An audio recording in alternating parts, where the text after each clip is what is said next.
Let's have a look at the next question. Figure 4.1 shows a small closed transparent chamber containing smoke. The chamber is brightly lit and observed through a microscope.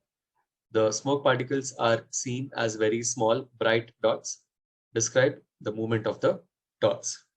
The movement of the dots or the molecules are random and they are haphazard, or in other words, they undergo motion in random directions and also undergo collisions, not only amongst themselves, but along the walls of the container, thereby increasing the randomness in their motion.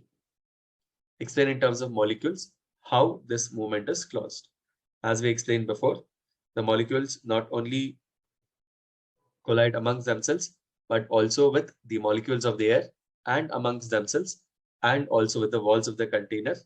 And it is due to these collisions that the random motion is caused and enhanced. Moving on to the last part, describe what is seen as the smoke particles move towards and away from the observer.